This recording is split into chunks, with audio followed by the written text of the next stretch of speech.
This is The Listening Tube. Hello, thank you for putting your ear to the listening tube. I'm your host, Bob Woodley. He's a nut job, but he's still sharp. On this episode, I'll have a conversation with journalist and author Alison Sher. We'll talk about life before and after the COVID-19 pandemic and the social effects of the event. Spoiler alert, we're still living through it. But first, Not the headlines. I like to consider myself somewhat of a wordsmith. I don't have an extremely large vocabulary, but I've found it's easier to communicate with people if you use the same words they use. But I did have to take supplementary vocabulary classes in broadcasting school. But the truth is, you don't need fancy words to get your point across, just like you don't need profanities.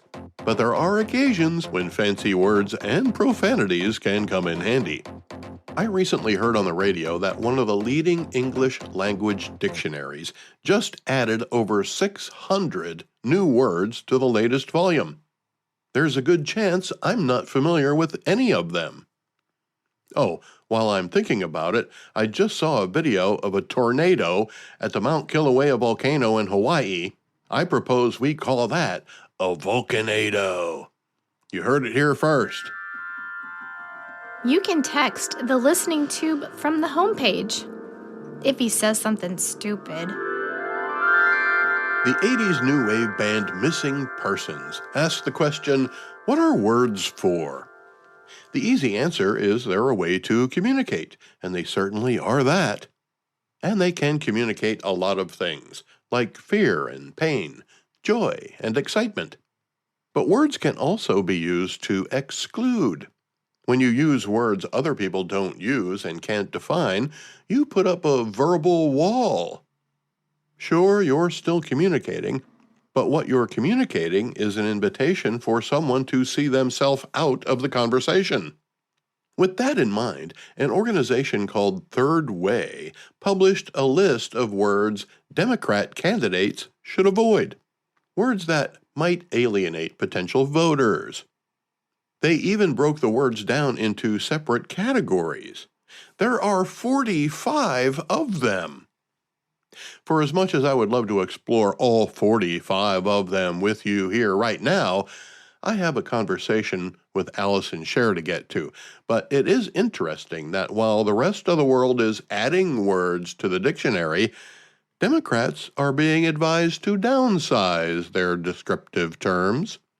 Anyway, the memo, addressed to, quote, all who wish to stop Donald Trump and MAGA, unquote, asks, why the tortured language?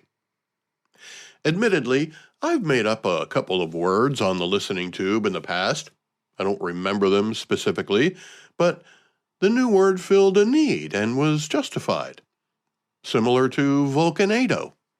But we don't need a word like dialoguing when we already have words like talking and speaking and having a conversation. It's the opposite of othering, an act of which we already have terms like ignoring and excluding and even bullying. But I guess if you call it othering, it doesn't sound as bad. But the person being othered still feels just as bad. Just like the homeless don't have drier heads when it rains than do the unhoused. We already have a word for person who immigrated. It's immigrant. Why did the left make the word immigrant taboo to begin with? Why did we need a term like person who immigrated? There's nothing wrong with being an immigrant. If you asked Magda and Jeanette's old neighbors in Hungary whatever happened to Magda and Jeanette, and they spoke English, they would say Magda and Jeanette emigrated to America. Some of these terms are just meant to portray an ideology, a way for you to allow people to prejudge you. Words like birthing person and chest feeding and pregnant people only serve to set yourself apart from the norm. It's as if you want to be othered. But in this case, being othered would be a badge of honor, not unlike belonging to the group of people who are labeled by the alphabet soup called LGBTQIA plus 2S, etc. The memo suggests staying away from using that group of letters from now on. It even has a sentence following the listing that says, standing up to MAGA's cruel attacks on gay and transgender people requires creating empathy and building a broad coalition, not confusing or shaming people who could otherwise be allies. Am I the only one who finds LGBTQIA plus a way for the rest of us to other specific groups of people, and it's always the left who demands they point themselves out? They call it pride, but all it does is make you act out in a way that doesn't really accomplish anything, and at best, alienates a lot of people who otherwise wouldn't give a damn about it. And no one's confused about any of it. The only thing that confuses me is why all of those distinctly different groups of people are all lumped together. If you include all of those lifestyles under one category, it implies that all gay people are obligated to support all transgender people and any other group of people who have different sexual preferences or doctrines about gender. I believe that's not the case, but it's not safe to say so because of the demands of the extreme left. Here are some words that didn't make the list: Hitler, Nazi, authoritarian, dictator, king, or MAGA. I find it ironic that the party that pretends to defend freedom of speech is the party that is limiting the words they recommend their office seekers use. Words that they came up with, for the most part, or found a different way to use an existing word but give it new meaning based on the context. Back in the early 2000s, I was in a bar one night and there was a beautiful woman who was wearing a pair of jeans that would put Sydney Sweeney to shame. So much that some of us guys were still talking about her the following night. When she came up in the conversation, the bartender commented, "Yeah, that woman had a fat ass." And I was like, that's not at all how I remember it. Then it had to be explained to me that the word fat, spelled P-H-A-T, means attractive or superior, not obese or overweight. But that's how important it is to speak to people using the words they understand. Simply changing a 3-letter word to a 4-letter word gave it the opposite meaning and caused me to imagine a giant butt on an otherwise beautifully proportioned woman.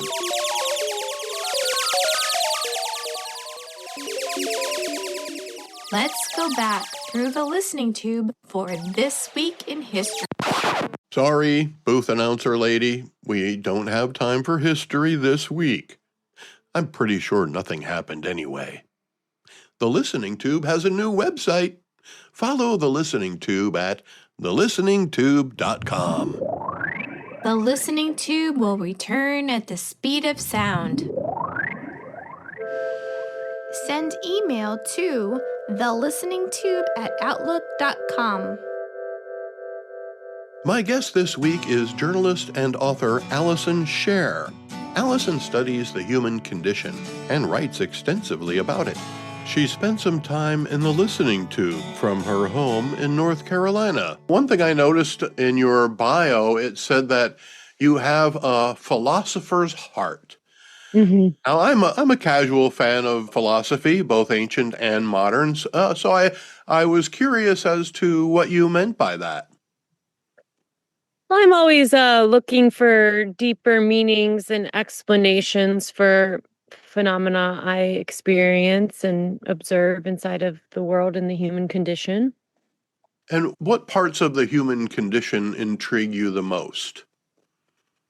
Oh, probably conflict, suffering, transcendence, and cultural evolution. Now, you are a writer and an author, a journalist. Are you a freelance journalist, or do you have a home base? I'm freelance. You write about social issues quite a bit, correct? Hmm. Like you and millions of Americans, I believe that we divide our lives by pre-COVID and post-COVID. At least I do, and I know a lot of other people who do as well. And you've looked closely at the societal effects of that whole pandemic era, if I'm not mistaken. Yes, Most of this is the topic of my new book, The Social Contagion. Right. Now, most of us already know our lives are different than they were before, but how deep do those changes really go? Hmm. Well, I think we all experienced all around the world a collective trauma, if you will, and the public health protocols that we had to collectively adhere to, and the almost like narrative warfare around the media portrayal of that collective trauma, I think has left people a with a more distrust in public institutions. And B, I think it really divided us against each other in ways that we're still navigating. Could you expand on some of those ways of which you speak?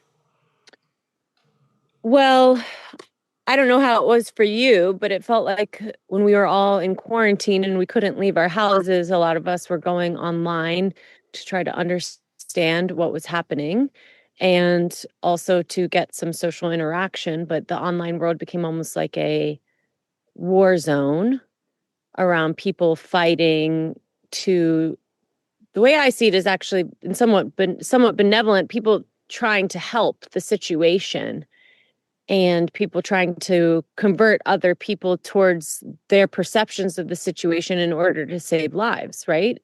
To whatever, like whatever they believed that would entail. And there was definitely conflict in that, right? So I think that's what I noticed the most. And then watching people really spin out in radicalization of these narratives, which seemed like the media did intentionally on some level toward us. And for me, it's like finding my way back into like a center of being able to incorporate all the different viewpoints into my quest for truth. What did you learn about yourself, Allison?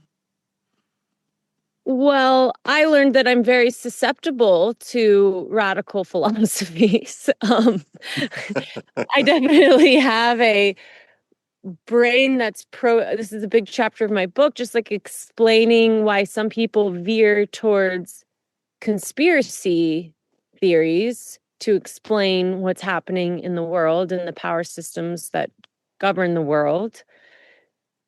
And what's interesting is they did a longitudinal study on conspiracies, and they found that every single person believed in at least one conspiracy.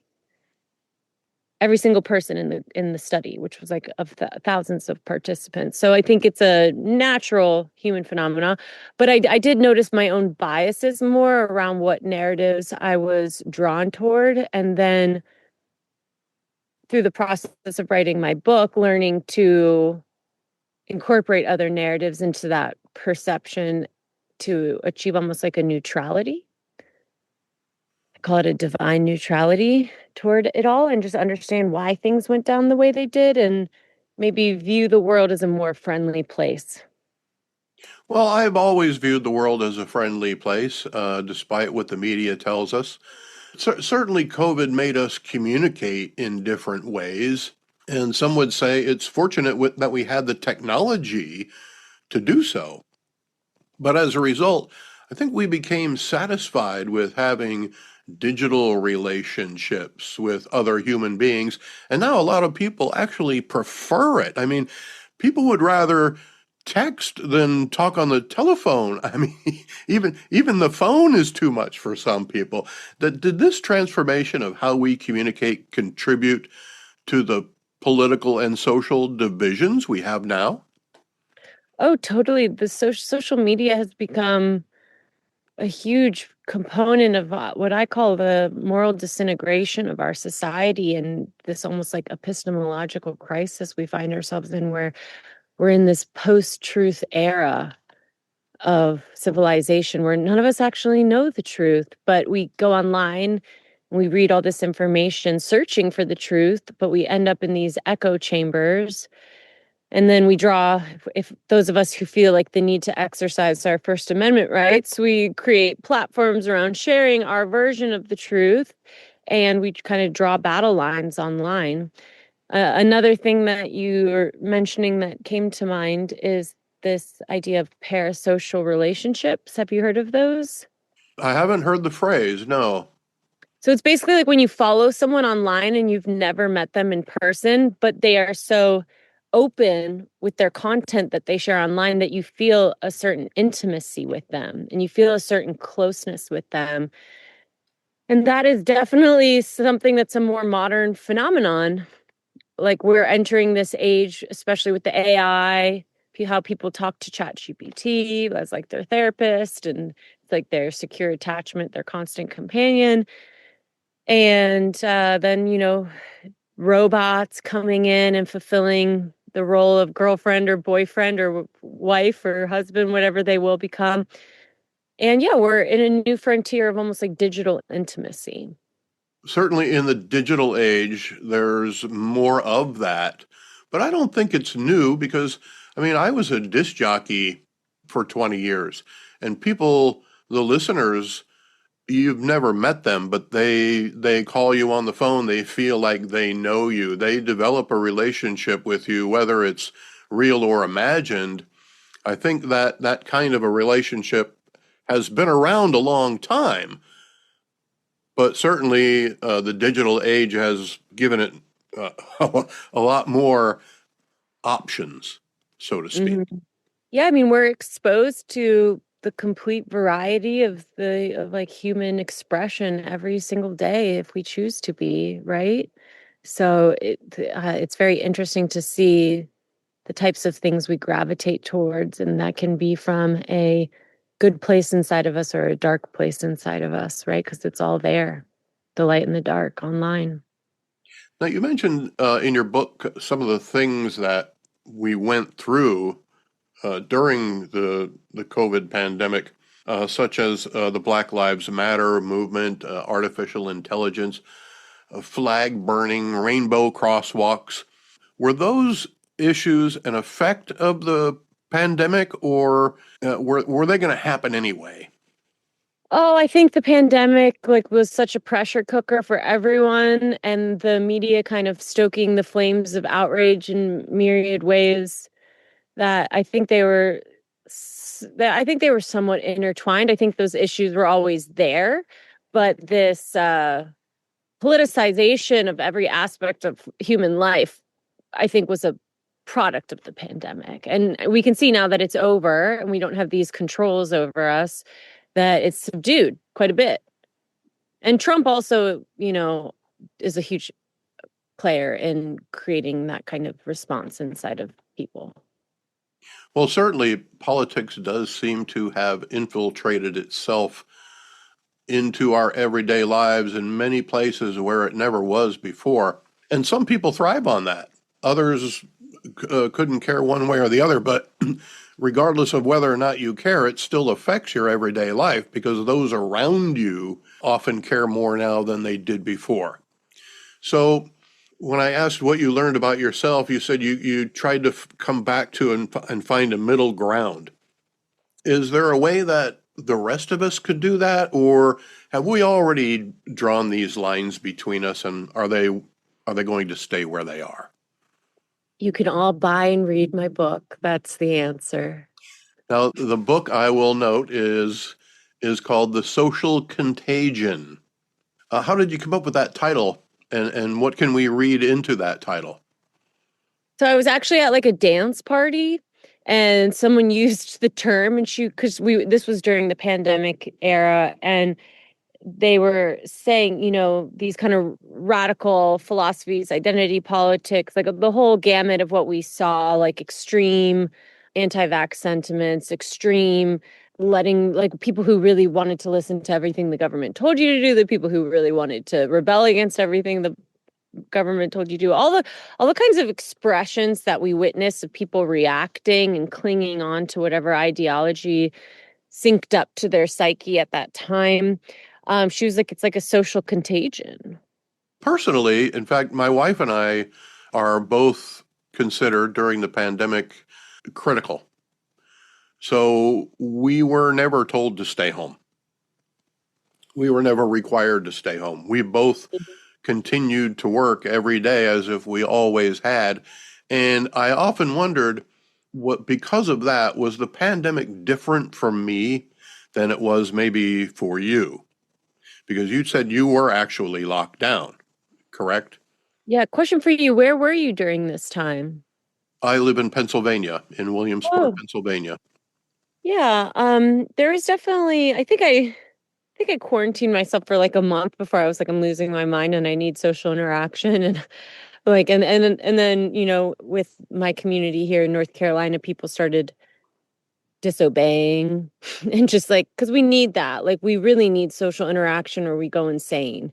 I write about that in the book as well. And that has to be examined when you're talking about what we saw happen during that time, almost the craziness, because we were like driven towards insanity through the isolation, and the bombardment of all these like conflicting information, misinformation, propaganda campaigns, all the stuff that we were exposed to that just creates so much confusion. And when people are confused, they're disoriented, right? And so I think going against what you're saying or furthering it is like I think we're still battling the confusion aspect, and I think there's a certain amount of almost like apathy that it has created inside of people against like civic engagement. But for me, yeah, I think it was different for everyone depending on what the rules were and the guidelines are of your state, your country, your social circle, because there was a lot of like social shaming around people behaving certain ways in both directions, right? There's a lot of ostracization, whether you got the vaccine, whether you didn't get the vaccine, whether you wore a mask, or whether you chose not to wear a mask, right? No matter which way you went, there was going to be a group of people who thought that you were doing the wrong thing and putting people in harm's way. Now, personally, I hated the mask, but I I wore hated it it too. where I Oh. had to. And some places where they made you wear it was just ridiculous. But I actually lost friends because I got the COVID shot. But I was following, advice of, I don't know, my government, my medical professionals, whatever the case may be. But I didn't really think like that I had the option of not getting it. But apparently there were a lot of people who didn't, even though they really weren't supposed to have the option either. Is that one of the places where you found we divide ourselves, is those who got the shots and those who didn't? Yeah, definitely one of them. For sure, one of them. And I think, we can look at the results of this past election to hypothesize where the nation's psyche actually was. Just the like RFK Jr. movement, right? That is like a big anti-vaccine sentiment movement, right? And now he's installed in office. So it seems like people were very, very skeptical of the vaccine. There was a lot of misinformation in many different ways around the vaccine. There was a lot of suppression of voices around injury. There was a lot of question over whether science is governed by politics or politics is governed by science. All these very existential questions came out over myriad factors that came up inside of the collective during that time. But for sure, this idea of the vaccine became a huge point of division. Now, I'm old. I grew up in the age of vaccines. You know, when in school, it was kind of a mark of pride that big old strawberry looking thing on your left arm that you got from your grade school vaccinations has. And I know a lot of people had issues with the vaccines because it just seemed like they all of a sudden sprang up, and they didn't have a lot of faith in the research or the work that was put into creating them. But and I explained it this way to a number of people. I said, well, we've been working on vaccines for decades. It's like we already have the groundwork created for them. It's just a matter of finding the right formulas to battle what we want to battle. Am I wrong or right, or have you not really looked into that at all? No, I've looked into it considerably. A lot of people say the vaccine stopped the pandemic, right? And there's a lot of right-wing people will be like, there were no COVID deaths, but believe I believe like worldwide, please fact check readers. I think almost 7 million people died from what they were saying was COVID. And, the vaccine, that's when they started to open up, when they started to get the vaccine out. I think the other aspect why people rejected the vaccine is because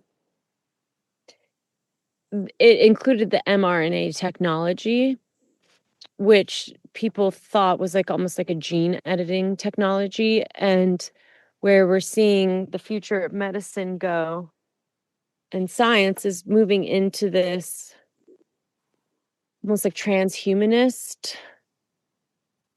philosophy around altering the human biology to optimize it in certain ways. And I think people feel a lot of hesitancy around that movement, and they viewed the vaccine as kind of like you buying into that, right? And then, of course, there's a ton of religious prophecy that people were projecting onto the vaccine as well, around like it being the mark of the beast. And my book talks a lot about that, like a lot of the, I call it conspirituality, a lot of the doomsday religious narratives that people are projecting onto our current political situation. And a lot of people thought like, this vaccine could be like a kill shot. It turned out not to be, but I do have a friend who was severely injured by it, and I've interviewed him previously, and hearing his story is quite harrowing of what he went through. What type of injury, if I may ask? As soon as he got it, he became paralyzed. Oh, wow, that's a serious injury. Yeah, and he developed like I think like 30 different other conditions. And he was considered such a threat to the mainstream medical system that he couldn't find doctors who would treat him, because it seemed like people weren't allowed to speak of these injuries, right? Because there was a giant public health campaign to convince people to take it to stop the pandemic. So very interesting. Now these things are more outlier responses, but that even happens to me made me realize medical freedom, the importance of medical freedom. Now, if you chose to take the vaccine, I think that's great. If you chose not to, I think that's great too. But just inherent in our constitutional rights should be medical freedom. Absolutely. I agree 100%. Did the COVID pandemic affect the Black community differently from the white community or other minority groups? Well, I'm white, so, I don't want to speak on behalf of Black people as a whole, but I do think there was like 8 months of racial protests that we also simultaneously endured, and questions around our, I almost want to call it like social contract in our country being white supremacist, and even just Western civilization, the roots of white supremacy inside of it definitely became like something people were really talking about. And violent protests, media spinning things in all sorts of different ways, a lot of racial hatred happening, and a lot of white guilt, a lot of policy changes around diversity, equity, and inclusion. We saw that, which the Trump administration is kind of undoing right now. But we saw like this huge movement towards racial justice. And then also with that, almost this new wave of identity politics that became like so extreme. That's what became known as the radical left. So we saw a lot. I think we've seen the two parties really shift in like their platforms Are we as since divided? Trump and since the pandemic. Yes. Are we as divided as the media portrays us? No, but I think that that pain is there.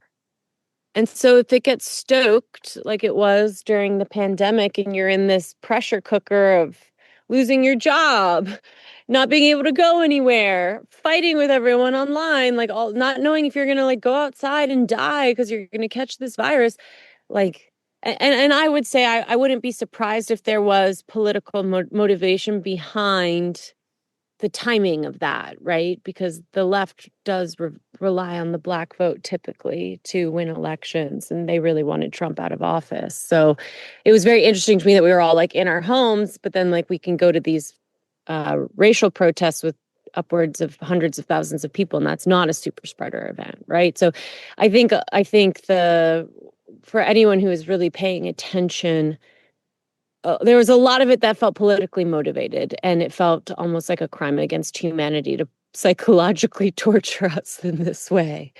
But I do think that all that pain is there. I think the pain of sexism is there. I think the pain of racial injustice is there. I think all of that's there and baked into our society. Now, is it as bad as it can be when we're activated in our pain and there's like movements around trying to correct it and the emotion behind that's activated? Probably not. I think things grow when you focus on them, and we were really focusing on that pain, and so it kind of started to become part of our identity again. But to me, when your identity's wrapped around your pain, that's not necessarily the answer either. Well, you know, I see black and white people mixed up all the time in social situations, and there doesn't seem to be any racism going on in those scenarios. In fact, the other day, I saw two pair of people just walking down the sidewalk as I drove by, and each pair was one white person and one black person. I only noticed because we're conditioned to notice by the media. I think if the media wasn't always telling me there's all kinds of racism, I probably would not have even noticed that there was a black person and a white person walking together. How how much of is that racism is manufactured or implanted into our psyches when there is really no reason for it to be there? I'm sure it's different depending upon where you live. But certainly where I live, there are plenty of black people, plenty of white people, and I don't see racism on a day-to-day basis like I'm told it exists. Yeah, well, you live in the north. I live in the south, but I live in a very white community. Unfortunately, I thrive in diversity, but I think it's definitely geographic, a lot of it. And I think that a lot of it is these like microaggressions that people talk about that you wouldn't understand unless you were a member of that community, of like what it's like. Yes, you see integration happening now, but I think there still are racialized biases towards like almost every single group that exists in society that we unconsciously carry. That's what I think. And but do I think it's as bad? No. No, but if we wanted to feel really hurt about it, then I also think it's different for certain people. Like certain people feel it more than others. And I can't tell you why or why not, but I think certain people feel it more than others. So it's almost individual basis. It's geographically based. So like nuanced, right? And again, I don't want to speak for Black people because it's hard to talk about this unless you were a member of that community with like any kind of true clarity. Do you find when you look at society that we're breaking ourselves up into smaller and smaller groups? Mm. Well, I'm not a big fan of the identity politics, even though I understand why it exists. And I think there's some good stuff there, but I think the expression that we saw of it during the pandemic is probably toxic. But yeah, I think there is a inherent tribalism inside of humanity that we haven't been able to overcome. And I think that these wars and these conflicts usually are amongst warring tribes, right? And the urge to belong to something and to defend it is there, and people will latch on to whatever, like ego-based concept they can in order to find that sense of belonging and then find purpose within the narrative of that tribe, find like a frame of orienting to the world based on the mythos of that tribe. And people will do that in many different ways and over many different topics and philosophies. Is politics one of the few things that brings large groups of people together? For sure. In the States, we're this idea that we have this two-party system, right? So you're in one party or another party, but the majority, I think 50% of the US is now independent, feels alienated by both parties. Did you say 50%? 50% independent.